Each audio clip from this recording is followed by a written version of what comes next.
부산시 수협이 수익 사업을 위해 245억 원을 들여 지난 2005년 부산 사하구 다대동에 건립한 한 상가가 있습니다. 이 상가 매각을 둘러싸고 수년째 조합장과 관련한 리베이트 비리가 법적 공방으로 이어지고 있는데요. 애꿎은 조합만 유지보수비로 100억 원 가까이를 퍼다부어 그나마 힘든 수협의 살림살이가 더욱 악화되는 상황이 빚어지고 있습니다. 이 사건을 들여다보면 관련자들의 진술과 관계가 워낙 명백해 리베이트를 요구한 자를 찾는 사건의 본질에 쉽게 접근할 수가 있습니다. 그런데 검찰은 항고를 통한 수사 재개 방침 이후 1년이 흘렀는데도 아직도 사건의 본질을 못 찾고 헤매는 모습입니다.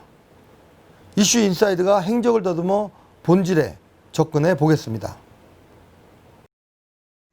지난해 4월 부산 다대어촌 계장과 어민들이 해비지 상가와 관련해 부산시 수협 조합장에게 청원서입니다. 수차례 매각 협상 진행 중 전 조합장의 귀책으로 매각이 무산되면서 막대한 손실을 보고 있다고 청원 취지를 밝히고 있습니다. 앞서 이들은 지난 2018년에도 부산지검 서부지청에 탄원서를 제출하고 철저한 수사를 촉구한 바 있습니다.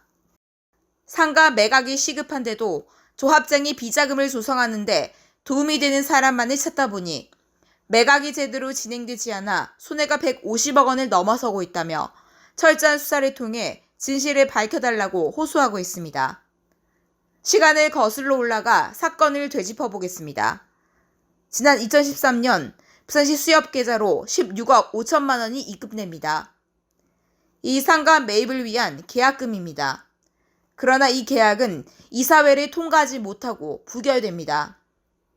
당시 조합장이었던 양모 씨가 친인척과 공모해 유령법인을 내세워 리베이트를 챙기려 하는 것이 아니냐는 의혹이 제기됐기 때문입니다. 수사의 초점은 명확합니다. 이 돈을 과연 누구의 요구로 왜 발생한 것일까? 당시 이 상가의 매각을 최초 주선했던 채모 씨는 매수자 측에서 요구한 리베이트가 아니라고 잘라 말합니다. 전혀 생각 못한, 우리가 감히 어떻게 그렇게 생각을 하겠습니까? 스스로에 그때 전까지는 만나지도 못했고 본 적도 없고. 그는 최근 검찰 조사에서도 이를 충분히 진술했다고 강조하고 있습니다. 문제는 부산시 수협 조합장 리베이트와 관련해 가장 중요한 참고인인 최 씨의 진술을 왜 검찰이 기록도 남기지 않고 구두조사로만 그쳤을까 의문증을 더하는 대목입니다. 검찰은 추후 필요하면 최 씨를 불러 제지를 할 방침이라고 밝혔지만 고소인의 불씨는 쉽게 가시지 않습니다. 이미 검찰이 조합장 등을 무혐의 처리했다가 항고에서 재조사 지시를 받아 조사를 진행 중이기 때문입니다.